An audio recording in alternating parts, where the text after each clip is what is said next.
오늘 본문에 보면 성도들이 박해를 받습니다. 그래서 흩어지게 되는데 흩어져서 저들이 거기서 자기의 고향을 생각하며 한탄한 것이 아니라 흩어져서 복음을 전합니다.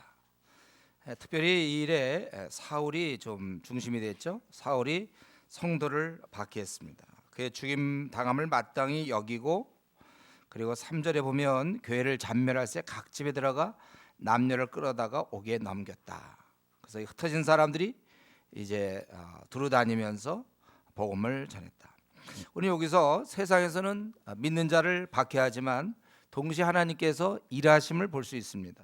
하나님께서는 가만히 보면 믿는 사람들끼리 귀한 복음을 가지고 머물러 있는 것을 원치 않으시는 것을 우리가 알 수 있습니다. 이러한 박해를 통해서라도 성도들은 흩어지게 되고, 흩어지니까 복음이 흩어지게 돼서 외형상은 박해지만 실제에서는 복음 전도의 기회가 되는 것이고, 이런 면에서 우리 사울이 친절하게도 각 집에 들어가, 어떤 사람은 막 숨어서 있으려고 했는데 다 쫓아내주는 바람에 이들이 더 흩어지게 된 것이죠. 여러분, 교회는 뻗어 나가야 되는 것이 교회의 원래 모습입니다. 주님의 명하신 말씀에 우리가 순종해서 나가되 땅 끝까지 나갈 수 있어야 됩니다. 이것을 하나님이 참으로 기뻐하세요. 왜냐하면 하나님은 나도 사랑하지만 다른 사람도 사랑한다. 이거 우리 당연한 거 아니겠습니까? 그 다른 사람들 지금 지옥 가는데 그들 사랑한단 말이죠. 나도 사랑하지만 다른 사람도 사랑하는 거고, 이거 좀 우리 잊어서는 안 되겠어요. 그냥 나 사랑받은 것만 좋고 항상 주여 나는 좋습니다, 항상 행복합니다. 다른 사람은요? 우리 주님은 다른 사람도 참 사랑한다는 거예요. 그렇기 때문에 한국교회 움직여야 합니다. 한국교회 너무 정체되어 있어요. 아니, 줄어들고 있지 않습니까? 제가 보기에 가장 중요한 이유는 믿는 사람들끼리만 시간을 많이 모여요. 믿는 사람들끼리 즐거움. 우리도 믿는 사람끼리 즐거워할 그런 면에서 얼마든지 자신이 있죠. 우리 얼마나 자신 있어? 뭐 와서 교회에서 좋은 데가 쏙싹쏙싹 하고 말이죠. 우리 어디 좀 먹으러 가기도 하고, 고기 구워 먹으러 가기도 하고. 우리끼리 친하려면 물론 우리끼리 친하다고도 싸움도 하지만 그래도 꽤 친할 수 있어요. 동기 모임 같은 거 뭐 그거 뭐 힘듭니까? 동기 모임 무슨 뭐 고난을 받습니까?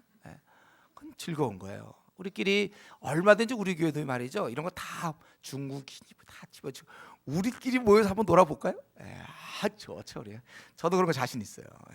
잘 놀 수 있어요. 밤낮 여행 다니죠, 뭐 우리. 연휴 맞이해서 놀러가 다니고 막 그러면 되는 거예요. 그런데 우리는 그렇게 살면 안 돼요. 움직여야 합니다. 이들이 안 움직이면 벌써 이미 명령이 떨어졌는데도 이들이 그대로 있을 때 어쩌면 하나님께서 내보내셨는지 모르겠어요. 우리가 다른 교회 어떻게 하든지 뭐 우리가 뭐 비판할 것도 없고, 우리는 그렇게 바라길 원하지만 우리라도 좀 제대로 하면 좋겠어요. 너부터나 제대로 해라. 우리 교회 성도들 좀 우리 교회만이라도 좀 제대로 복음을 증거하는 그러한 교회가 됐으면 좋겠습니다. 여기 보면 이제 그러는 중에 빌립이 등장합니다. 빌립이 사마리아 성에 내려가서 그리스도를 전파하니 사람들이 많이 따랐어요. 그리고 더러운 귀신이 들어갔던 사람들이 다 귀신을 쫓아내게 되고, 또 중풍병자, 원래 이거 잘 못 일어나는 거죠. 중풍병이라든가 또 못 걷는 안진뱅이들이 다 걷게 되었다. 놀라운 역사가 벌어지며, 또 그들이 주님을 따르게 되었을 때 그 성에 큰 기쁨이 있었다. 여기서 우리 빌립이라는 인물이 이제 등장하는데요. 그다음 스데반이 죽고 그다음 이제 빌립이 나타나는데, 빌립은 통찰력이 있었어요. 통찰력. 여기 보면 흩어진 마당에 다른 사람은 어떻게 했는지 모르지만 공식적으로 적어도 빌립이 사마리아 성에 내려가 그리스도를 백성에 전파했다는 것입니다.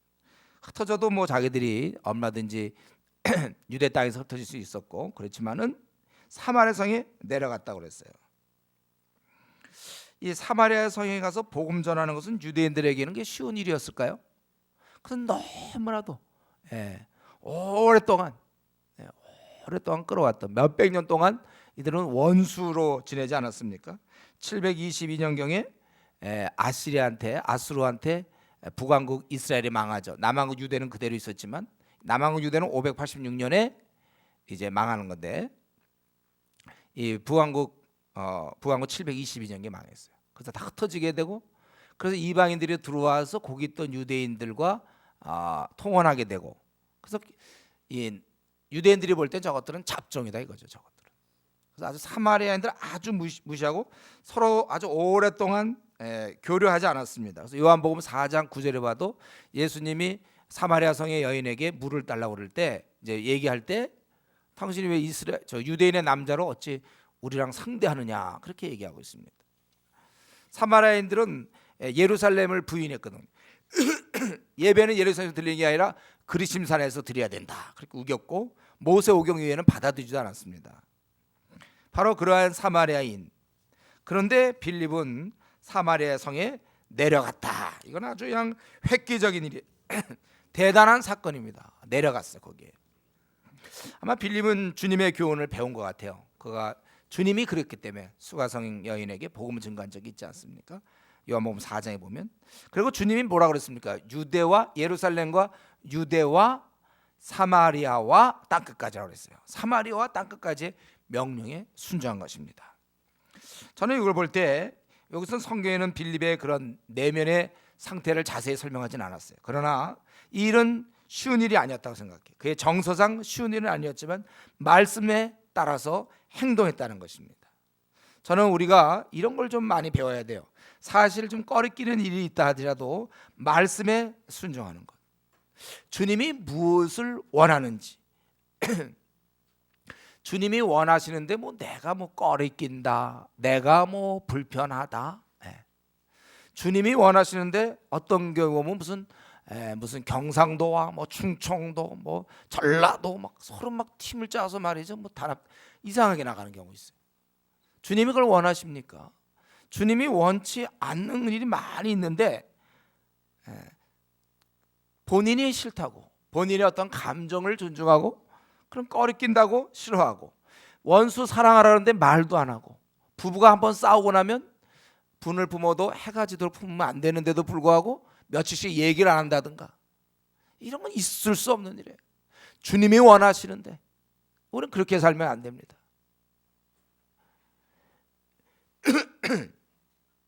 주님이 원하시는데 부부가 기도 위에는 분방하지 말라고 그랬는데 떨어져 지낸다. 그 어떠한 이유도 그럼 되는 게 아니거든요. 상황이라든가 어떤 감정이라든가 여러 가지 여건은 중요한 것이 아니고 말씀이 중요한 거예요. 말씀에 따라 우리가 어떻게 살 것인가. 여러분 우리가 목숨도 내놨는데 나의 얄팍한 자존심이나 나의 감정 따위에 내가 굴복해서 되겠습니까? 주님이 무엇을 원하시는가? 이 말씀에 따라 사마리아인들 상대할 수 없었어요. 정말 이것들은 안 돼. 뭐 이런 것들은 안 되는. 그러나 그는 내려가서 그들에게 복음을 전했다. 이런 거 볼 때 참 그에게는 참 통찰력이 있었고 말씀에 대한 순종이 있으며 그리고 빌립은 뭡니까? 이렇게 가서 복음 증거하는 것 우리가 볼 때는 뭐 그냥 이렇게 볼 수 있지만 사실은 어떤 상태에 지금 자기랑 같이 7명 뽑히는 중에 스데반이 죽었지 않습니까? 가까이 있었을 거야. 같이 뽑혔으니까 같이 좀 지냈고 그랬는데 그가 죽었어요. 그럴 때 그는 회의하지 않을까요? 하나님 정말 살아계십니까? 우리 예를 들면 우리 동기라고 동기 정도 되는 거거든요. 우리 동기별 모임 있잖아요. 한 명이 죽은 거예요. 복음 증거하다가. 하나님 정말 왜 이렇게 신실한 종의 죽음을 막지 않으십니까? 우리 선교사님 보면 자녀들도 많이 이렇게 죽기도 하고 그러는데 믿는 자들이 지금 이렇게 많이 옥에 넘기지 않습니까? 3절에 많이 박해당하고 감옥에 잡혀가는데 이런 상황을 볼 때 사람들은 보통 낙심을 어디서 하냐면 상황에 따라 낙심해요. 내가 열심히 주님을 위해 일했건만 뭡니까? 그렇죠? 이렇게 열심히 했는데 왜 우리 애는 죽습니까? 내가 주를 위해서 열심히 했는데 우리는 밤낮 가난하고 이사 다녀야 됩니까? 내가 기껏 주님 위해서 일했는데 왜 나만 지금 결혼 못하고 있지요? 주님 위해서 열심히 했는데 왜 이렇게 취직이 안 됩니까? 우리는 항상 상황에 따라서 회의하고 낙심할 수 있는데 빌립의 훌륭한 점은 이런 질문에 시간 보내고 고민하지도 않았어요. 뭐 고민할 것도 없죠. 뭘 왜 이러시긴 뭘 왜 이러세요. 그냥 원래 가는 거죠. 이제 한 번 우리 예수님 신실하다고 믿으면, 가장 선하고 자비하신 분이라고 믿으면, 그 다음부터는 내 생각과 정말 좀 자꾸 의심하면 안 돼요. 시험에 떨어지는 거죠. 떨어지면 왜 떨어뜨렸습니까? 제가 공부 안 한 생각 안 해요. 제가 게으른 생각 안 해요. 왜 떨어뜨렸습니까? 왜 우리에겐 뭐 자녀가 없습니까? 또 뭐 왜 나는 왜 결혼, 그것이 그렇게 중요한 문제입니까? 그것이 우리의 생애에, 물론 우리가 가는 과정이 있긴 하지만 그건 자비하신 하나님의 결정이란 말이에요. 이유는 모르지만. 그러면 주님 믿으면 다 결혼 빨리빨리 하고 애기 탁탁 낳고 다 건강하고 고시패스 딱딱하고 돈 많이 벌고 이사 안 다니고 뭐 다 풀 걸 그러면 애당초 기대하고 예수 믿었습니까? 우리가 이런 면에서 우리 빌립은 말이죠. 이런데 시간 보내고 고민한 것이 아니라 주님 원하시는 일, 복음을 전하고 증인되라는 그 말씀에 따라 그저 일했고, 한쪽이 막히면 그것 때문에 너무 마음 아파하지 않고 다른 쪽 열린 쪽을 향해서 복음을 전했던 것입니다. 저는 우리가 앞으로 남은 생, 여러분 얼마 남았는지 모르지만 우리는 좀 상황에 따라 좀 결정 안 했으면 좋겠어요.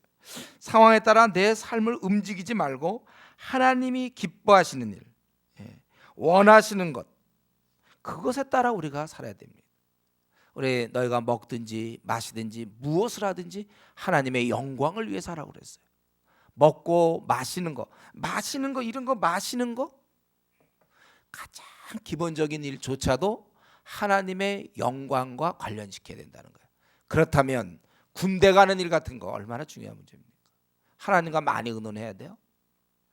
자기가 뭐 이사 가는 거, 먹고 마시고 무엇을 하든지라고 그랬잖아요.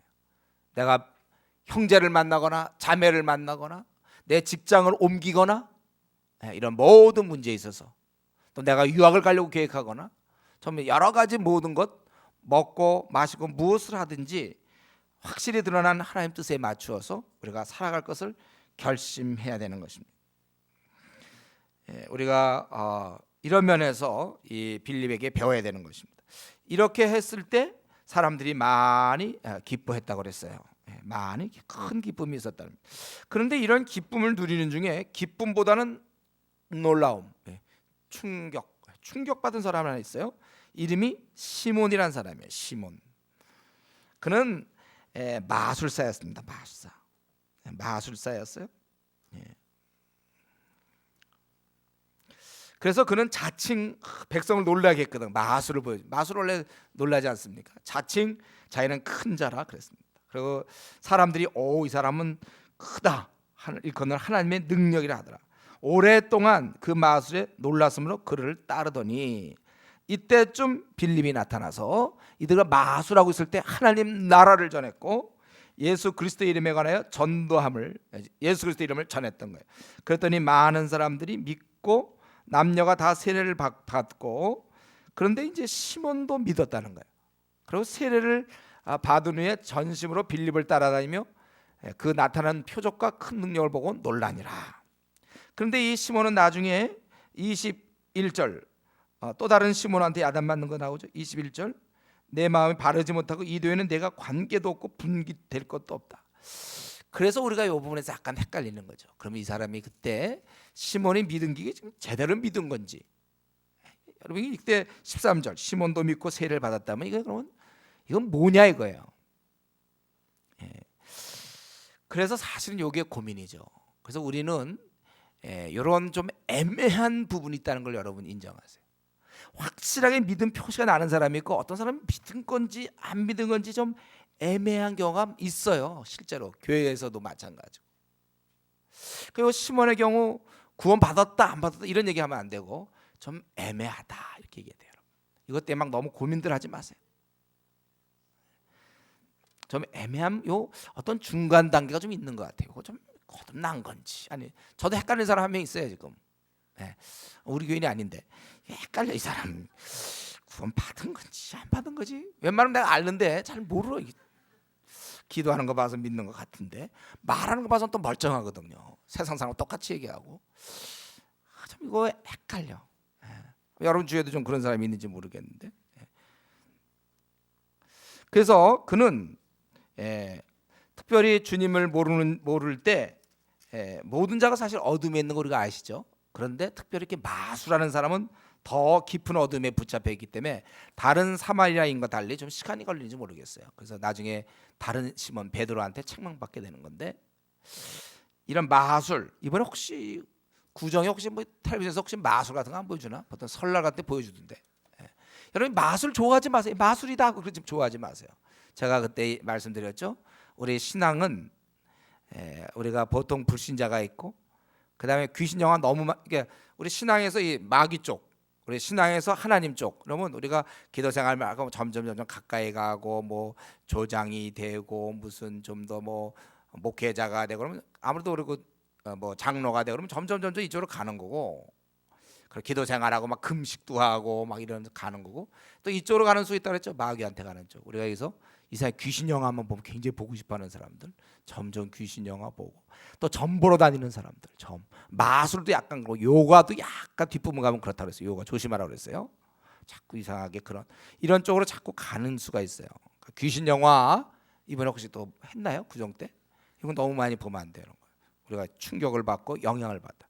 이 마술, 점 이런 것도 마찬가지야. 사주팔자, 어떤 사람 신문 보면 운세를 보는 사람이 있어요. 그거 보지 마세요, 여러분들. 왜 봅니까 그런 거? 아예 그런 건 우리 발도 디디면 안 돼요. 운세 이런 거, 미신. 그러니까 이 사람이 나오기가 그만큼 시간이 걸렸는지 모르겠어요. 그런데 이런 깊은 어두움에 있는 이 사마리아인들, 또 시몬, 이런 사람에게 빌림이 나타나서 예수 이름, 이것은 빛의 빛, 어두운 가운데 빛을 비추인 것입니다. 이것이 생명이 되는 거예요. 예수 이름은 아주 존귀한 것입니다. 우리 그 의료 선교사 중에 지마차라는 사람이 있는데, 그 사람이 아프리카 가서 치료하던 중에 보니까 한 번은 무속인이 온 거예요. 그 정령 숭배하고 거기에 이제 주술인, 그거 왔는데 보니까 막 고름 썩어가고 막 이래갖고 막 빼주고 막 그러면서 전도를 하는 거예요. 전도하다가 이제 예수님 얘기를 했는데 이 무속인이 그 얘기를 듣는 순간 막 두려워하면서 도망가 버렸어. 치료도 안 받고. 한 번도 거기 예수님을 누가 전파한 적도 없는데도 불구하고 예수 이름에 대해서 그런 알레르기 반응을 보이는 거죠. 도망가는 거, 무서워하고. 지금 사실 영계에서는요, 이 귀신들은 예수님을 다 알고 있거든요. 그러니까 특별히 가까이 귀신과 가까이 지냈던 그 주술인 무속인은 예수 이름을 듣는 순간 도망가는 거예요. 여러분, 예수님은 이 온 우주계 영계에 가장 존귀하신 분이고 가장 강하신 분이며 마귀가 가장 두려워 떠는 이름이 바로 예수님입니다. 그래서 우리가 귀신 들린 자를 쫓아내는 거잖아요. 예수 이름으로 나가라 그러면 나가는 거예요. 안 나갈 재간이 없어, 귀신 들린 자들이. 지금 이 사실은 세상 모든 사람들, 그 당시 이 사마리아도 마찬가지로 지금도 많은 사람이 그때나 지금이나 많이 붙잡혀 있어요. 우리나라도 마찬가지죠. 지금 불교 많은 승려들 밑에 붙잡혀 있고, 또 사이비 종교 이단 교주들 밑에 붙잡혀 있고, 또나 점이나 운명, 뭐 사주팔자 봐주는 그 무속인들한테 이들이 사로잡혀 있는 것입니다. 이들을 어둠에서 빼내는 데는 다른 방법이 있을 수 없어요. 예수의 이름입니다. 이 전도를 통하여, 예수 이름을 전파함을 통해. 여러분, 다시 한번 우리는 지금도 분명히 깨달아야 돼요. 불신자들은 어둠의 영에 갇혀져 있다, 붙잡혀 있다, 죄의 사슬에 묶여져 있는 것이고 자력으로는 풀 수 없다는 사실을, 그 죄의 사슬, 견고한 사실을 끊을 수 있는 칼은 바로 예수 이름인 것입니다. 우리 고린도서 4장 4절에 보면 지금도 이 세상 신이 믿지 아니하는 자들의 마음을 혼미케 하여, 지금도 그들의 마음을 혼미케 하는 자가 있어요. 지금도 이 세상 신이 믿지 아니하는 자들의 마음을 혼미케 하여, 그리스도의 영광의 복음의 광채가 비치지 못함이니 그리스도는 하나님의 형상이라 그랬어요. 여러분, 우리가 이 예수의 이름을 앞세운 전도만이 유일한, 그들을 구출할 수 있는 유일한 방법임을 여러분 기억하셔야 돼요. 그렇기 때문에 우리가 전도하러 나갈 때마다 그걸 생각하는 거예요. 내가 그들에게 묶여져 있는 영적인 죄의 사슬을 끊는 것이다. 그걸 아셔야 되는 거예요. 예수님 이름 앞에 어두움과 저주가 다 물러가는 것입니다. 우리가 그래서 항상 그 예수님의 이름을 늘 높이면서 살아가야 되는 거예요. 그래서 이 시몬은 사실은 어둠 다른 사람보다 더 많은 어둠에 있다가 이제 복음을 듣게 된 것이죠. 그러고 있는 중에 예루살렘에서 이제 일이 벌어졌어요. 뭐냐입니까? 이런 걸 들었단 말이에요. 사마리아도 하나님 말씀을 받았다을 들었어요. 그건 정말 있을 수 없었던 일이거든요. 주님이 이미 예루살렘과 온 유대와 사마리아를 얘기했지만 사실 그건 쉬운 문제가 아니었어요. 그것을 듣고 아주 중요한 베드로 요한, 그러니까 이 상황이 얼마나 중차대한지 알겠죠. 베드로 요한이 친히 와야 될 정도로 그들을 보내매 그들이 내려가서 그들을 위해 성령 받기를 기도하니 이는 아직 한 사람에게도 성령을 내리시니 없고 오직 주 예수의 이름으로 세례만 받을 뿐이더라. 이에 두 사도가 그들에게 안수함에 성령을 받는지라. 여기서 우리는 한 가지 문제가 있습니다. 그러면 이렇게 믿고 나서 믿은 다음에 성령을 받는가? 이게 지금 오늘날 그 오순절파에 주장하는 2단계 얘기하는 겁니다. 2단계 카톨릭이나 오순절에서 믿는 거 따로 있고 이제 따로 또 성령을 받아야 된다. 여기서 그러한 원칙을 뽑아낼 수 있는 것입니까? 여러분, 우리는 이런 문제를 오늘 본문에서는 저들이 믿고 와서 성령을 기도하며 저들이 성령을 받았다 17절에 이렇게 기록되어 있는데, 이럴 때 우리가 이것을 교리로 만드는 것을 항상 조심해야 돼요. 여러분, 사도행전에서 벌어지는 사건을 교리로 바로 만들긴 조심해야 됩니다. 우리는 전체적인 성경 전체를 살펴봐야 되는데, 분명히 우리 이 일을 했던 베드로 사도가 설교할 때 뭐라 그랬습니까? 2장 28절에서 이르되 너희가 회개하여 각각 예수 그리스도 이름으로 세례를 받고 죄사함을 받으라 그리하면, 이렇게 돼 있잖아. 내가 죄사함을 받으면 성령을 선물로 받는다 그랬어요. 우리가 믿을 때 받는 거예요. 그렇기 때문에 로마서 8장 9절에는 믿는 자들은, 만약 믿는 자인데도 보고 성령이 없다면 그건 그리스도인이 아니라고 그랬어요. 그리스도인은 성령을 갖고 있는 사람이 그리스도인이니까, 믿는 자인데 믿었는데 성령이 없다, 그거는 말이 안 된다는 거예요. 그렇기 때문에 이렇게 이중적으로 주어지는 거는, 이거는 성경의 교리가 아닙니다. 그렇기 때문에 에베소 5장 18절에도 뭐라고 했습니까? 그 에베소 교인들 막 거짓말 잘 지키고 분노하고, 또 말로 덕을 세우지 못하고 뭐 음탕에 빠지고 막 이럴 때 그런 거 다 조심시키면서 오직 너희는 성령 충만을 받으라 그랬죠. 성령을 받으라가 아니에요.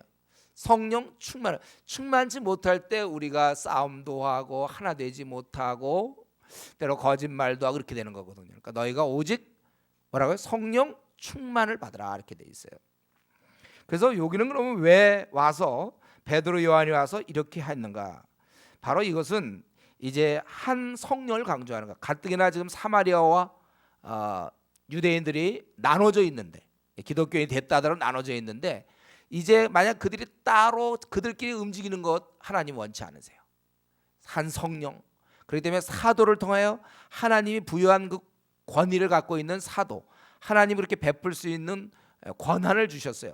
그 사도에 의해서 이 예루살렘 교인들이 지도받고, 이제 또 이 사마리아인이 지도받고, 그리고 나서 그 다음에 최초의 이방이라고 볼 수 있는 고넬료가 바로 베드로에 의해서 또 세례를 받고 성령을 받는 거예요.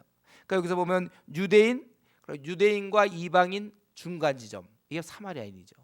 그리고 이방인, 이 모두가 다 베드로가 움직였어야 되는 거예요. 그것은 인정되는 거예요. 질서죠. 하나님의 원칙이 있는 거예요.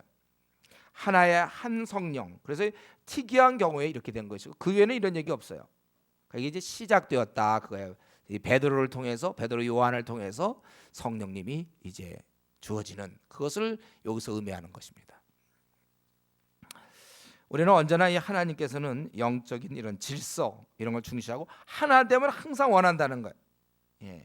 그래서 우리가 어떤 문제든지 항상 우리가 혼란을 피하고 하나됨으로. 그래서 여러분들이 혹시 교회 내 누구를 미워하거나 또 어릴 때 빨리 풀어야 되고, 항상 하나됨. 같은 조에서도 그런 문제 있을 때 빨리 하나됨 쪽으로, 자기는 혹시 잘 삐치거나 뭐 이런 그 고치세요. 여러분들 항상 우리 하나됨, 어디서나 우리가 이 하나되고 받아주고 용납하고 용서하고, 이것이 우리 항상 필요한 거예요. 우리 하나님께서는 하나됨을 지키기를 힘쓰라고 그렇게 얘기한 것입니다. 이때 이제 이렇게 해서 성령이 왔는데 요걸 시몬이 봤단 말이에요. 그래서 저거 받아놓으면 좋을 것 같아요. 그래서 19절에 이런 권능이 있으면 내가 안수하는 사람 누구나 다 성령을 받게 해주소서.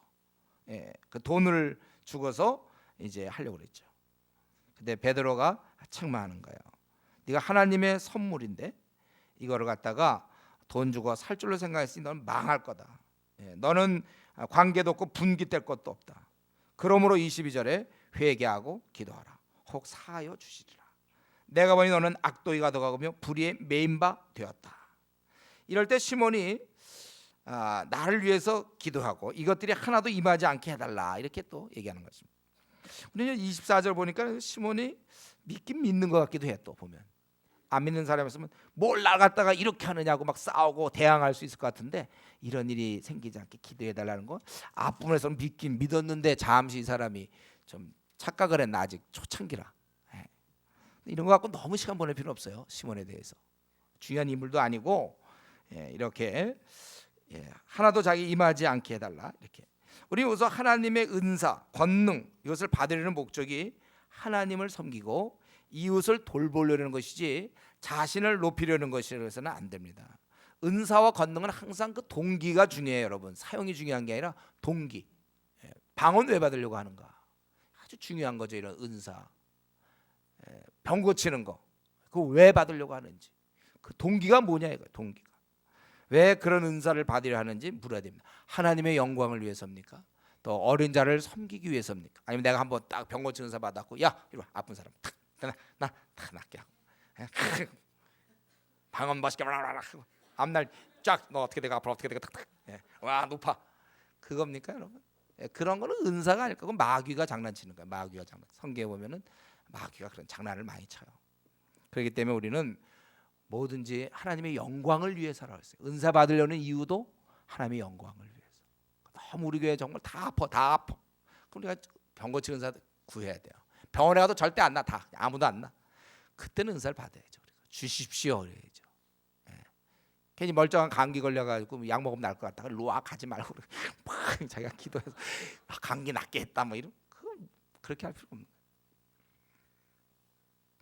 우리는 영광을 위해서 그렇게 해야 되고, 그리고 이제 두 사도가 주의 말씀을 증언해 말은 예루살렘 돌아갈새 사마리아인의 여러 마을에서 복음을 전하니라. 여기 보면 사마리아인의 여러 마을에서 복음을 전하니라. 이걸 왜 기록했겠습니까? 이들은 항상 전도한다? 그걸 알려주기 위해서? 제가 보기에 그건 너무나 당연한 거죠. 이걸 무슨 왜 기록했을까요? 제가 보기엔 이 사마리아인을 그만큼 이제 인준하는 분위기, 이제 사마리아인에게도 복음이 들어가는 그런 의미겠지. 이들은 참 초대교회 이 사도는 참 늘 언제나 예수님 전파하기를 힘쓴 것이다. 이걸 가지고 우리가 얘기하기에는 그건 너무 유치하지 않아요? 목숨 내놓고 이들이 주를 섬기며 복음 증거하는 사람이 당연하죠. 예를 들면 우리가 보통 택시를 타게 됐다. 그럼 이제 1대1이다. 운전기사와 나 1대1. 그럴 때 우리가 당연히 복음을 전하는 거 아닌가요? 그걸 와갖고 나 오늘 택시기사한테 복음 전했다. 이런 말 하는 게 그게 오히려 웃기는 거 아닙니까? 그럼 안전한 때도 있었느냐? 이런 질문을 받게 그럼? 그건 당연한 거죠 우리가. 이런 거 우리는 항상 이제부터 남은 생은 증인으로 살아가야 되는 거잖아요.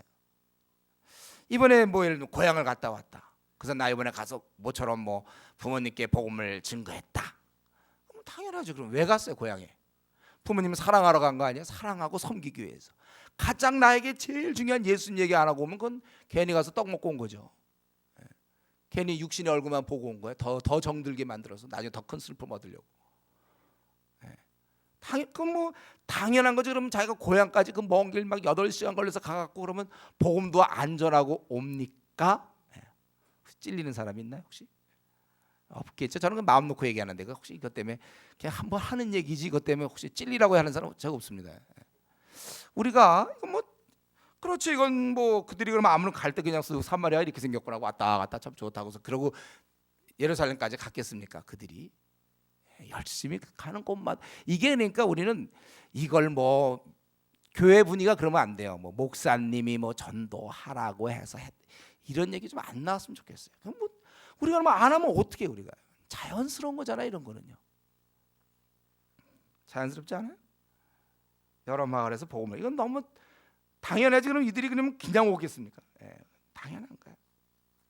근데 여기서 이거 특별히 기록한 것은 사도들이 복음을 전했으니 놀라운 일이다. 이게 아니라 사마리아인들에게 이제 했다. 이런 게 더 의미가 있는 것이죠. 우리는 뭐 언제든지 때를 얻든지 뭐든지 말씀을 전하는 건 그건 기본으로 우리가 생각해야지. 그리고 이제 이 빌립이 사마리아 가서 이런 일을 벌리더니만 이제 에디오피아 내시에게 복음을 전하는 게 26절부터 우리 마지막 40절까지 쭉 이어지는 것입니다.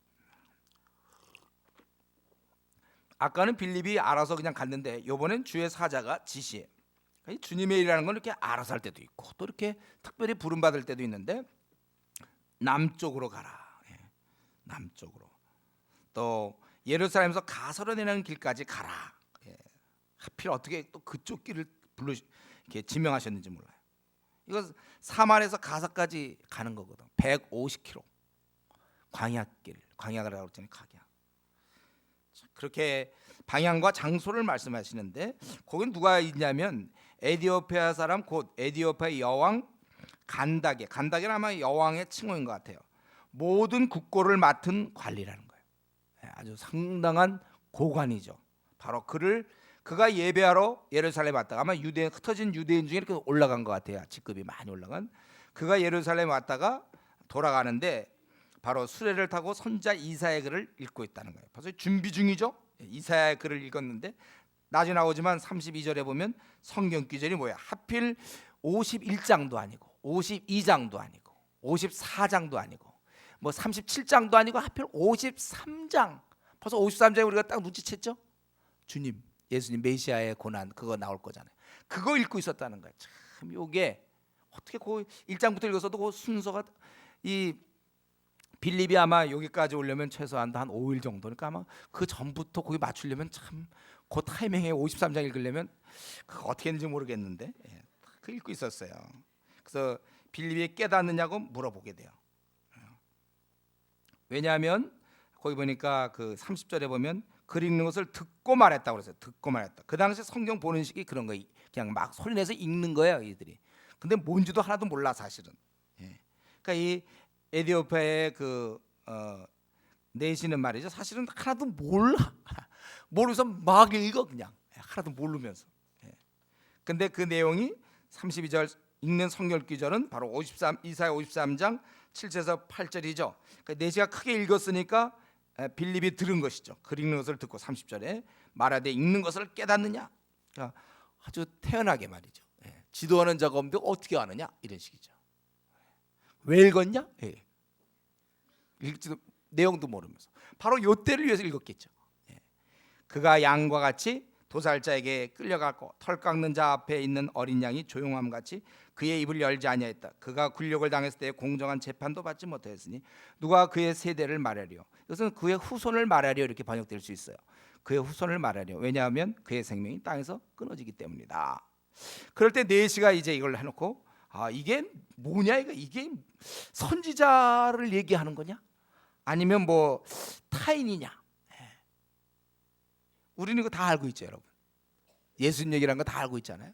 근데도 이 막 경배하러 갔다 오는데 벌써 술에서 이거 읽을 정도면 상당한 열심히 있는 사람인데 요것도 몰라 여기 메시아인지도 모르고 이게 누구냐 이게 선지자냐 아니면 뭐 딴 사람이냐 거의 영적 문맹이라는 것이죠. 그럴 때 이제 빌립이 드디어 35절 입을 열어서 이 글에서 시작하여 예수를 가르쳐 복음을 전했다는 거예요. 그러니까 36절에 물이 있으니 내가 세례 받으면 무슨 꺼리낌이 제대로 이해됐다는 거죠. 제대로 이해하고 있었어요. 이 내시가. 그래서 그들이 수레를 멈추고 물에 내려가서 빌립이 세례를 베풀고 둘이 물에서 올라올새 주영이 빌립을 이끌어 간지라. 그래서 거기서 이제 또 딴 데로 갔다가 아마 뭐 어떻게 갑자기 없어졌는지 그건 잘 모르겠어요. 내시는 기쁘게 길을 가므로 그를 다시 보지 못하니라 이렇게 되어 있어요. 이러한 사건 이것 때문에 이제 빌립이 광야로 가게 되는 것입니다. 이렇게 해서 에디오피아에 복음이 들어갔을 것이고 우리는 자세한 과정을 모르지만 기록에 의하면 AD 4세기경 그 당시 이제 기독교가 막 공인될 때 최초의 기독교 국가 중에 하나가 이 에디오피아예요. 지금도 여기는 인구 중에 18%가 그리스도인입니다. 개신교. 약 그 인구가 지금 크리스찬이 1,100만이에요. 우리나라보다 한 300만 명 많죠. 이 에티오피아에. 아마 그런 영향인지 모르겠어요. 어쨌든 이를 위해서 빌립은 광야의 길을 26절에 있는 그 광야의 길을 갔다는 것이죠. 무려 150km. 그러면 대략 한 4일 5일. 내가 좀 알고 싶었는데 우리 군대에서 완전 군장하고 20km 뛰죠. 20km 아닌가요? 얼마 뛰죠? 얼마 정도 뜁니까? 완전 군장. 진정 형제 한번 얘기해 보세요. 몇 킬로 뛰죠 우리가? 군대에서? 아 그때만 다르구나. 전 카투사가 돼서 그런 거 뛰어본 적이 없는데 뭐 20km인가 뭐 뛴다 그러는데 그러니까 그 사람들이 뛴다면 뛰어서 간다면 아마 어쩌면 금방 갈지 모르겠지만은요. 보통 걸으면 광야길 대략 한 4, 5일. 뭐 그때마다 다르겠지. 그것도 한 어떤 사람 빨리 막 가면 3일 만에 갈지 그건 잘 모르겠어요. 뛰어서 막 갈 수 있는지 그런 건 모르겠지만은 쉬운 일이 아닌데 그 먼 길을 바로 이 한 사람, 이 한 사람을 결국은 구원하기 위해서 하나님께서 보내신 것입니다. 우리는 이 수고와 희생 없이 쉽게 영혼을 구할 수 있다고 믿어서는 안 돼요. 우리가 이러한 한 영혼의 그 소중함과 또 우리가 힘들 때마다 그때 빌립은 광야길을 4일 5일 150km를 걸어서 그 당시 뭐 차가 있습니까? 뭐가 있어요? 150길 그 150km를 4일 5일 걸려서 가서 한 영혼을 만났는데 참 내가 이런 면에서 우리가 힘들고 지칠 때마다 한 영혼이 얼마나 귀한가. 나도 이 일을 위해서 내가 정말 기쁘게 감당해야 되겠다. 좀 우리가 그런 마음을 가지면 좋겠어요. 그리고서 이 넷은 어땠습니까? 이러한 깨달음을 얻고서는 세례받기를 원했다는 것은 벌써 충분히 깨달았다는 것이죠. 이게 정상적인 반응이에요. 여기서 세례받았다는 건 무엇을 의미하죠? 이제 나는 죄를 세상에 짝했던 그런 모든 삶을 청산합니다. 그거예요. 이제 넷의 이름이 뭔지 모르지만 나 아무개는 이제 나도 예수님 십자가에 못 박힌 것처럼 나도 나를 죽입니다. 나를 죽고 나는 완전히 죽고 이제 주님과 더불어 삽니다. 이거죠. 보통 우리 자매들이 결혼하기 전에는 뭐 어떤 형제를 만나서 뭐 선도 볼 수 있지만 일단 결혼하고 나면 세상 모든 남자에 대해서 이제 결혼 가능성을 닫는 거 아니에요. 오직 내가 이 남자만 나의 남편으로, 이 여자만 나의 아내로 받아들이고 더 이상 내가 누구를 또 만나서 뭐 데이트하거나 이건 다 끝난 거예요. 오직 남편 아내 관계에 딱 들어가는 것처럼. 이젠 만약에 내가 다른 여자를 사귀는 것은 그건 나쁘게 되는 것이고 때로 불륜이 되는 것이고 오직 이제 아내만, 오직 남편만. 우리가 세례를 받는 건 뭡니까? 지금까지 내가 세상의 인기와 세상에서 잘 먹고 잘 삶, 나의 어떠한 편함, 나의 어떠한 잘 나감 이런 걸 위해서 내가 지금까지 살았다면 이제 그걸 땅에다 다 묻는 거예요. 아니 십자가에 다 못 받는 겁니다. 그리고 이제는 내가 오직 예수님만을 위해서 살겠다. 이제 내가 사는 이유는 난 예수님만을 위한 도구다. 그죠? 의의 병기가 되는 거예요. 지금까지 내가 내 자신을 위해 살았지만 이제는 내가 주님을 위해 사는 것이다. 이거 분명히 이것을 깨달아야 돼요. 이게 바로 거듭남입니다. 이제 다시 태어났어요. 이제는 하나님 나라에서 다시 태어났어요.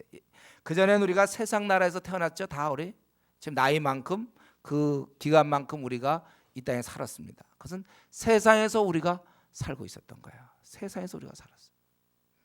여기서 우리는 먹고 살고 이 가치관을 따랐지만 이 가치관을 이제는 버리고 하늘나라의 가치관으로 우리가 바뀌는 겁니다. 그래서 우리 바울 사도가 로마서 6장에도 그렇게 얘기하지 않았습니까? 이제 더 이상 우리가 죄를 지을 수 없다. 왜냐하면 너희는 이제 죄를 다 버렸기 때문이다. 너희가 이미 너희들은 주님과 결혼했기 때문에 세상을 너희가 좋아한다는 것은 간음하는 것이다. 너희가 그것은 주님과 연합한 자로서 옳지 않은 것이다. 여러분 이것이 분명해야 됩니다. 그래야 우리 신앙생활가 참 좋아요. 신앙생활가 왜 내가 신앙생활가 힘드냐면 아직도 자기가 살아있기 때문에 그래요. 나는 이제 거듭난 나가 돼야 되는데 옛날에 내가 살아서 밤낮 싸운단 말이에요. 자기를 하나 죽여놔야 되는데 우리 있잖아요.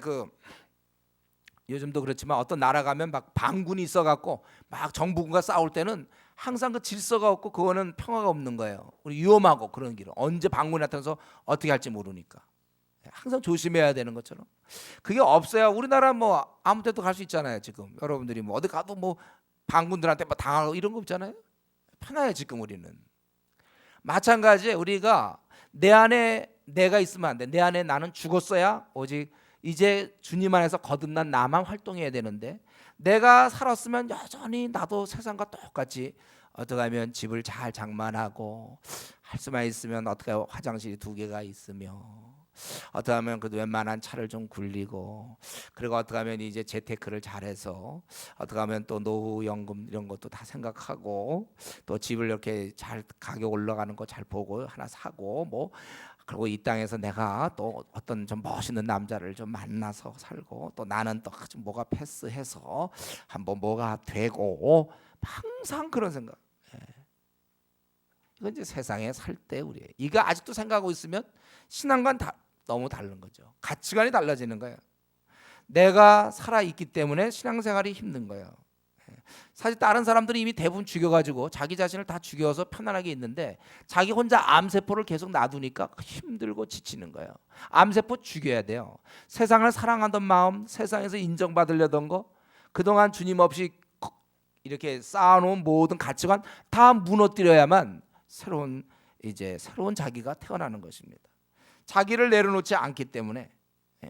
그래서 그러면서 주님 섬기게 했다니까 잘 어려운 거죠. 그러니까 여러분, 암에 걸렸다가 죽을 뚱살뚱하고 하나님께 매달려서 모태 신앙들이 많이 그러는데, 암에 걸렸다 죽을 뚱살뚱 막 기도해서 난 사람들, 그런 사람들은 그 다음부터 그렇게 돈에 욕심 안 부려요. 그 다음부터 그렇게 이제 한번 죽었다 산 몸이니까 그렇게 욕심 없습니다. 원래 우리가 그렇게 살아야 돼. 지금 그렇게 살아야 돼. 이제 나는 다 죽었. 내가 없는데 뭐, 나는 만물의 찌꺼기인데 그렇게 나를 자꾸 생각합니까? 이중 생활이 힘든 거예요. 하나님 나라 백성인데도 이 땅의 백성처럼 살려는 것이 힘듭니다. 이 가치관이 다른데 이게 안 맞아요. 이게. 우리가 분명 예수님 믿을 때 어땠죠? 이제는 어둠의 것들을 버리고 하나님 나라의 빛의 나라의 백성으로 우리가 살겠다고 하지 않았습니까? 그래놓고 우리가 다시 또 마음을 세상에 빼앗긴다면 그것이 이제 힘든 거예요. 그래서 우리가 세례받는다는 것은 이걸 청산하는 거. 다 내 안에 있던 이런 욕심과 교만과 유익과 만족들 다 묻어놓고, 이젠 주님만 더불어 나는 이젠 이 땅에 뭐 거지가 되든 이 땅에 뭐 아무 것이 안 돼도 괜찮아요. 무명한 자가 되어도 되고 있어도 되고 없어도 되고, 나는 덤으로 사는 인생으로 이제는 나는 이것을 다 청산했습니다. 이게 세례의 의미입니다. 여러분, 우리가 이렇게 살아야 돼요. 우리 분명해야 돼요. 확실히 그렇게 되는지 안 되는지 어떻게 좀 결과가 어떻게 되나요? 이렇게 내가 확실히 주님께 돌아왔을 때 그때 좀 어떤 증거랄까? 그건 뭐예요? 오늘 본문에 있는 그대로예요. 거기 39절에 있는 것처럼 내시는 기쁘게 길을, 성령의 이 기쁨을 가지고 길을 갔다는 거예요. 기쁨. 대신 그는 이제 자기가 세상 것을 버린 만큼 대신 채워진 게 있는데 바로 기쁨이에요. 기쁨. 이 기쁨. 그래서 아까 거기 8절에도 제대로 저 사마리아 성이 예수님을 제대로 받아들였을 때 큰 기쁨이 있었다고 그랬어요. 또 우리 사도행전 16장 34절에서 보면, 빌립보에서 보면 간수가 주님께 돌아오고 나서 하나님을 믿음으로 크게 기뻐하니라 이렇게 되어 있습니다. 여러분, 우리가 주님을 따를 때는 큰 기쁨에 있는 거예요. 자, 이 시간은 졸면 안 되기 위해서 중요한 얘기예요. 우리가 주님을 따를 때는 기쁨은 반드시 있는 겁니다. 그러니까 내가 지금 주님을 제대로 따르는지 안 따르는지는 내가 기쁨이 있는가 없는가요?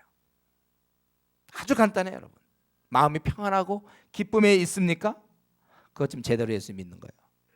근데 나는 교회는 좀 다녀도 마음에 그렇게 기쁨이 별로 없고, 그렇고 좀 좀 감동도 없고 그냥 그럭저럭 지내. 이거는 신앙생활 지금 잘 못한다는 사인입니다. 사인 나온 거예요. 사인.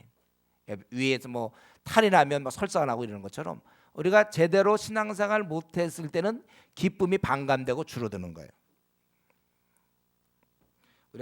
그래서 우리는 크게 기뻐할 수도 있고, 그냥 그다음 뭐 슬퍼하는 건 아니겠죠. 우리가 슬퍼는 안 하는데 그냥 기쁨도 아니고 슬픔도 아닌 어떤 중간, 그게 뭔지 몰라요. 내가 언어를 연구해봐도 이게 뭔지 모르겠어요. 기쁨도 아닌데 슬픔도 아닌 거. 하여튼 그거 기쁨도 아닌 슬픔도 아닌 그냥 그럭저럭 이거를 붙잡고 있는 사람이 있어요. 교회를 다니면서 그럭저럭을 붙잡고 있는 사람 안 돼요. 기쁨이 돼야 돼요.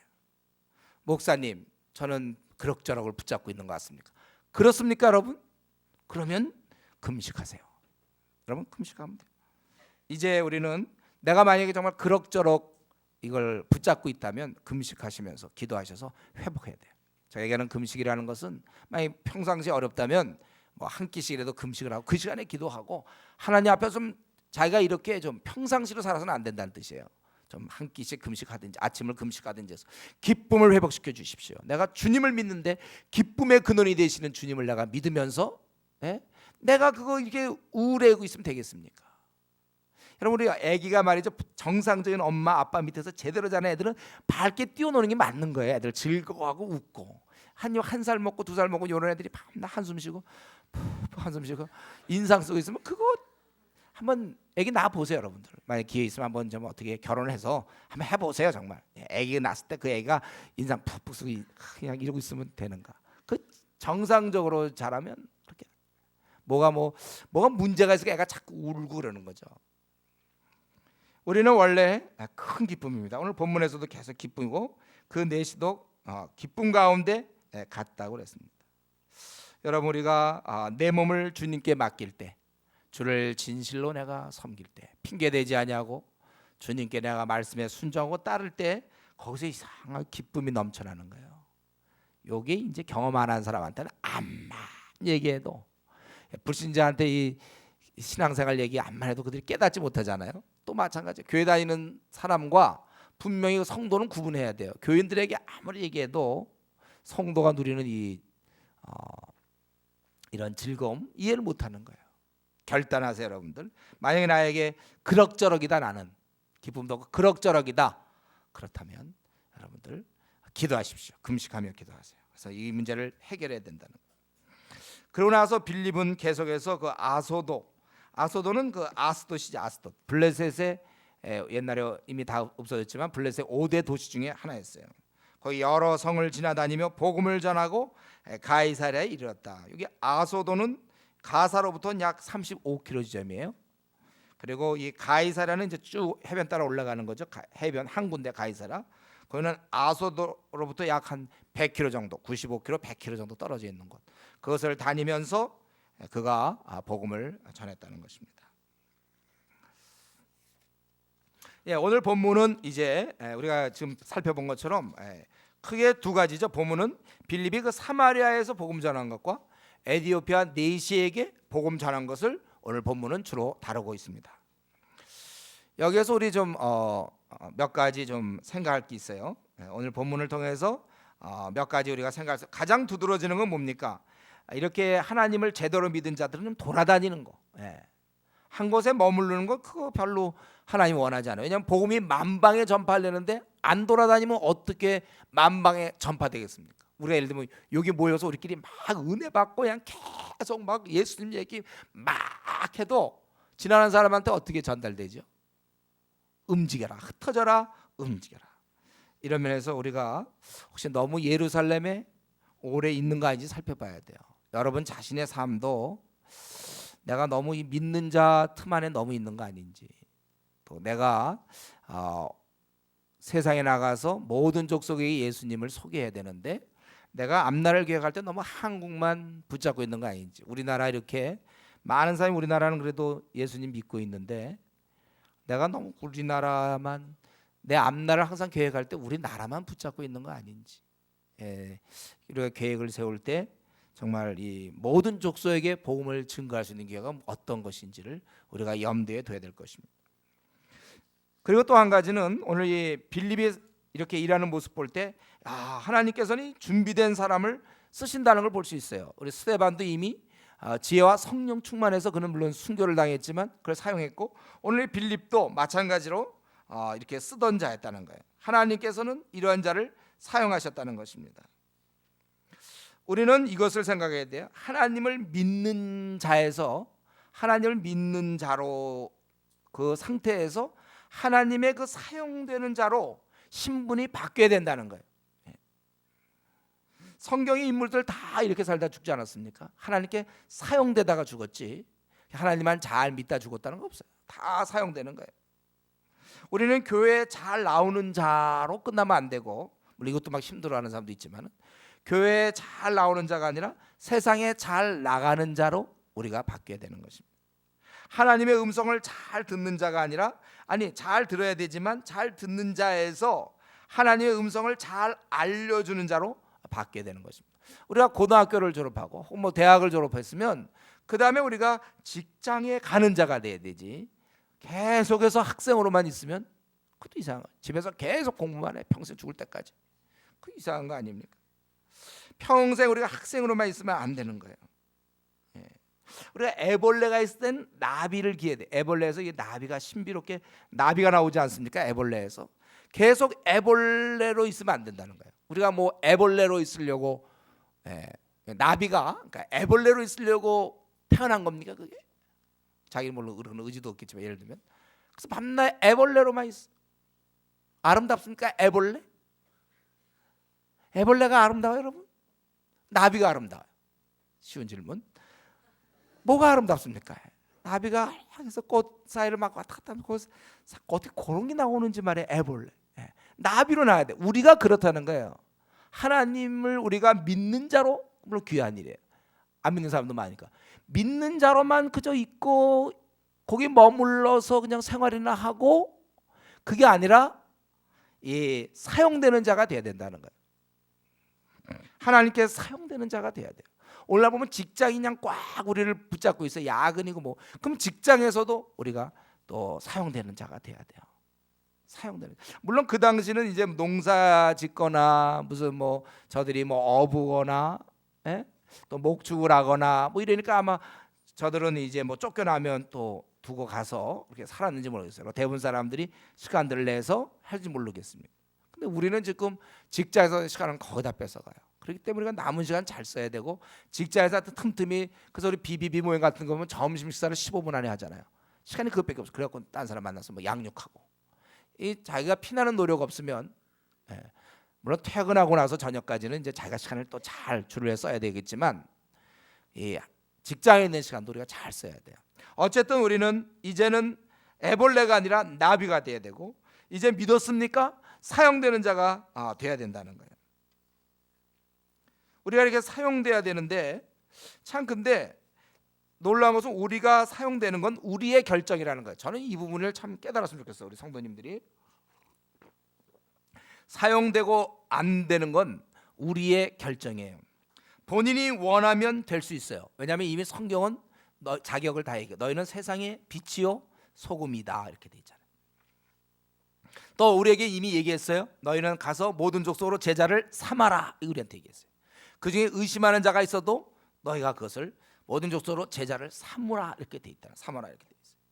우리는 그러니까 만약에 우리가 사법고시 얘기한다, 우리는 이미 고시에 패스했고, 우리가 이제 2차 면접 다 끝났고 훈련 다 끝난 사람이에요. 이제는 우리가 그냥 뭐 검사든지 판사든지 변호사 노릇을 하면 되는 거예요. 내가 이미 전문의를 다 따놨어요. 이제 내가 병원을 개원하든지 말든지 본인의 결정이라는 거예요. 하면 되는 겁니다. 우리 이 가운데 교사들이 있죠.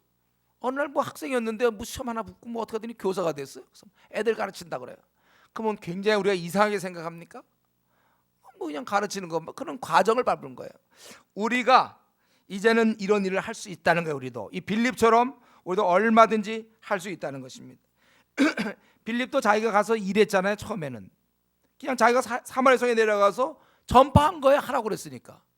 그런 자를 또 하나님이 특별히 사자로, 주의 사자가 또 그를 이끌어서 에디오피아의 문을 여는 아주 귀한 일을 맡기신 것이죠.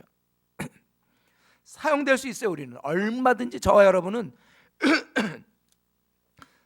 이미 우리도 이렇게 믿는 자로 끝나는 게 아니라 사용하는 자로, 사용되는 자로 우리가 살아갈 수 있다는 것입니다.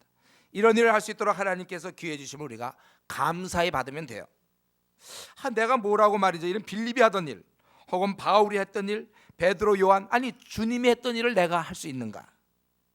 누가 나 같은 사람을 끼워주는가? 왜 하나님은 나를 갖다가 쓰겠다고 하시는가? 왜 나를 딸을 안 시킵니까? 딸을, 왕딸을 나를 왜 안 시키죠?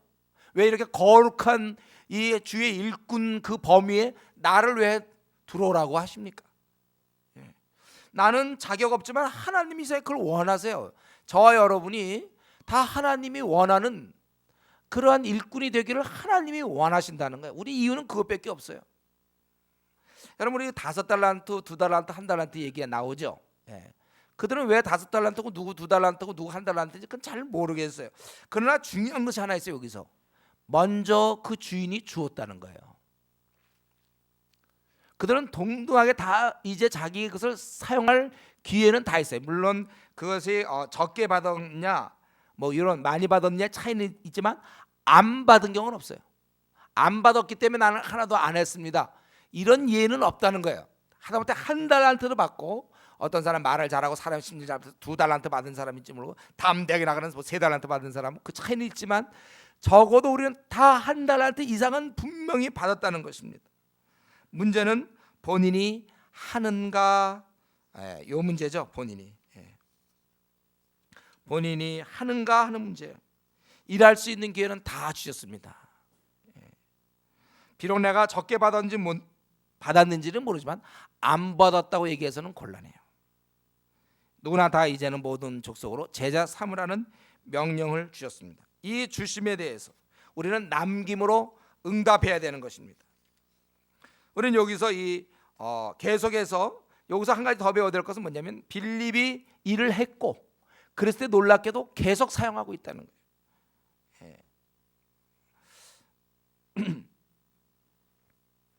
우리는 혹시 지금 내가 사용이 안 되는 것 같습니까? 지금 나는 별로 하나님께 사용이 안 되는 것 같습니까? 그거는 하나님이 따를 시키는 게 아니에요, 여러분.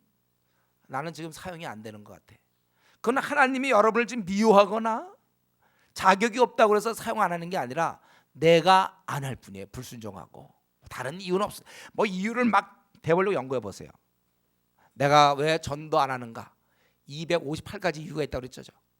뭐 이유를 내면 많아요. 이것 때문에 난 그래서 전도를 못 합니다. 258가지 막 있을지 모르겠어요. 그러나 그것은 다 회개할 내용이에요. 본인이 회개해야 돼. 그러다 정말 만약에 자기가 죽을 뻔했다든가 예를 들면 뭐 고난을 통해서 깨닫고 나면 자기가 정말 얼마나 하나님 말에 불순종했는가를 그때 비로소 아는 거예요. 근데 여기서 제가 하고 싶은 얘기는 사용되는 것도 물론 기회예요, 우리가. 그런데 계속 사용돼야 된다는 거예요. 계속 사용되는 거. 한 번 사용된 자가 계속 사용됨의 그 축복, 이것이 중요한 거예요. 그렇기 때문에 이렇게 되기 위해서는 처음 사용이 돼야 돼요. 우리 보면 이제 뭐 교회에서도 누가 통역을 한다면 그 사람이 항상 통역을 해요. 한번 어느 순간에 이제 뭐 우리 중국어다 하면 중국어 통역을 할 수 있는 사람이 있으면 그다음 계속 그는 이제 계속 통역하잖아요. 중국어 같은 거, 뭐 영어든 중국어든 통역하잖아요. 어느 한 단계가 되면 계속 사용되는 거예요. 지금도 막 급해 맞으면 또 중국어 우리 잘하는 자매 있잖아요. 중국 사람 오면 좀 만나서 얘기 좀 해. 급할 땐 그러지, 내가 그냥 한 번도 중국어도 안 하는 사람 보고 가서 좀 눈치껏 얘기 좀 해볼래 이러지는 못하죠. 봐서 하는 사람 하게 돼 있어요. 하나님 입장도 좀 그래요. 쓰는 자 계속 쓰는 거예요. 그렇기 때문에 우리 보면 한 번 의사는 계속 의사잖아요. 한번 여러분 보세요. 병원에 있는 의사들 작년에도 의사였어요. 그 사람 재작년에도 의사였고. 근데 우리는 작년에도 의사가 아니고 재작년에도 의사가 아니고 올해도 또 의사가 아니에요. 우리는 굉장히 심오한 진리를 제가 얘기하고 있는데, 우리가 말이죠, 만약 내가 교수가 되었다면 재임용 탈락되면 안 되잖아요. 계속 그 교수로 하고. 근데 이 교수 되기까지가 어렵죠. 한번 교수가 되면 특별한 일이 없는 한 계속 교수로 사용되고, 한번 내가 변호사가 됐으면 그냥 그 변호사가 쭉 되는 거예요. 그렇지 않나요, 여러분? 자기 한번 나 목사 작년에도 목사인 거 여러분 알고 있죠? 재작년에도 목사였어요. 5년 전 목사였죠. 계속 목사. 특별한 일, 여러분 내년에도 또 제가 목사할 걸요. 다음 달에도 목사할 거고. 자기 한번 하면 그냥 가는 거예요. 이렇게. 저는 지금 이 시간에 이제 혹시 졸려온 사람들 다 깨세요. 이제 요걸로 끝나는 거예요. 뭐냐면 사용되라 이거예요. 사용되라. 사용되지 않는 건 억울한 일이에요. 내가 이렇게 한 번도 내가 사용되지 않는가. 나도 예수 믿는 사람이 딴 사람은 다 사용되는데 나는 뭐가 못나서 사용이 안 되는 겁니까? 본인이 안 해서 그렇다고 제가 분명히 얘기했어요. 너의 자신을 의의 병기로 드려라. 로마서 6장. 의의 병, 너희가 드리면 되는 거예요. 그렇기 때문에 나에게 아직도 178가지 이유가 있다면 빨리 그거 회개하세요. 왜 내가 사용이 안 됩니까? 그리고 두 번째, 사용이 된다면 계속 사용될 것을 기대하셔야 돼요, 여러분. 예. 한번 해병은 뭐 영원한 해병 뭐 이런 거 있잖아요. 한 번 사용되면 계속 사용돼야 되는 거예요. 계속 사용돼 끝까지 자기의 신분을 유지해야 됩니다. 한번 교수가 돼도 놀고 밤낮이면 재임용에서 탈락될 수 있잖아요. 내가 한번 하나님께 사용되었습니까? 그러면 계속 주님 만날 때까지 계속 사용되면 그 생은 성공한 삶의 것은. 그러니까 뭐 우리 교회 당장 뭐 우리 교회에서도 얼마든지 자기가 사용될 수 있어요. 그러나 계속 사용되라는 거예요. 예. 지금 우리 교회는 한 몇 프로가 사용되고 우리 교회 성도 중에 한 70% 정도는 사용되나요? 80%? 저희 뭐 통계는 안 내봤고 제가 뭐 할 수 없는데 여러분 우리 교회 성도 다 사용돼야 돼요. 저는 여러분을 바라볼 때마다 우리 교회용이 아니에요. 우리 교회에서 지금 조장시켜 먹으려고 제가 하는 게 아니에요. 한국 교회 지도자로 다 생각해 저는. 여러분들이 마땅히 그렇게 해야 돼요. 그래서 우리 교회 조장이 아니라고 하면 너무 섭섭할 건 없어요. 예. 제가 미처 사람을 잘 못 봐서 발탁을 못 할 수도 있거든요. 그러나 저는 우리 교회 모든 성도가 이 한국을 책임지고 동남아시아를 책임지고 전 세계를 책임지는 그러한 제자, 그렇게 사용되기를 진실로 원해요. 그래서 우리 바울은 디모데에게 네가 경건의 연습을 하라고 했잖아요. 계속해서 세상에 헛된 것 아니 세상에 썩어질 것을 위해서도 이 길을 원하는 자마다 절제한다고 그랬어요. 고시 패스하기 위해서 자기 친구들 뭐 이성교제 안 하고 공부해가지고 고시 패스해야지. 고시 패스하려고 하는 사람들이 사법고시 뭐 이성교제도 하고 자기 취미생활 다 하고 뭘 놀고 싶으면 다 놀. 그렇게는 안 하는 거예요. 제가 딱 절제하고 하나님께 지금 중요한 건 이겁니다. 이 질문이에요. 나는 지금 하나님께 사용되고 있는가? 두 번째로 사용되고 있다면 계속 사용될 것을 소망해야지. 재임용에서 탈락되는 자기가 그 이후로부터 경건의 연습을 등한히 함으로 말미암아 떨어져 나가는 그런 사람이 되면 안 된다는 거예요. 우리 모두는 참으로 이런 빌립처럼 또 정말 주님이 명하신 이 거대한 영적 전쟁의 다 장군으로서 여러분들이 그렇게 한번 남은 생을 사용되어지고 계속 더 사용되어질 것을 소망하면서 살 수 있기를 바랍니다. 이 시간 같이 우리 한번 기도하겠습니다. 빌립과 우리의 차이점은 도대체 어디 있습니까? 왜 우리는 빌립처럼 이렇게 살 수 없습니까? 이 시간에 혹시 내가 하나님께 사용이 안 된다면 주님, 제가 주님 믿는 자인데 왜 어째서 저는 무엇이 147가지 무슨 이유가 나를 가로막고 있습니까? 주여 이걸 다 뚫게 하여 주시고 내가 한번 주님의 일꾼으로 사용되다. 이 짧은 요거 40년 남았는데 요거 30년 길어봐야 50년 남은 거 요거 금방 지나갈 텐데 한번 주님을 위해서 내가 한번 멋지게 살다가 내가 주님 만나게 해주십시오. 다른 사람들이 열심히 뛰고 있는데 나 뒤로 처지지 않기를 원합니다. 내 회사에서 내가 진급 늦어질까 봐 내가 꽤 신경을 쓰면서도 하나님 나라에서 이 진급 안 되는 것에 대해서 아니 백수로 있는 것에 대해서 어째서 나에겐 이렇게 무딘 마음이 있는지 주여 나를 좀 바꿔주셔서 하늘만에 이 땅에 태어나게 하셨는데 주의 나라를 위해서 한번 나 이대로 그냥 교회나 왔다 갔다 하는 사람이 아니라 정말 한번 일꾼으로 살게 하셔서 나를 통하여 벌써 지금 한 달이 더 지났는데 올해도 이 한 달, 두 달, 세 달 지날 동안에 막 열매 맺는 것을 볼 수 있게 해주십시오. 한번 우리 이 시간에 사용되는 일꾼 되도록 기도하겠습니다. 같이 기도합시다.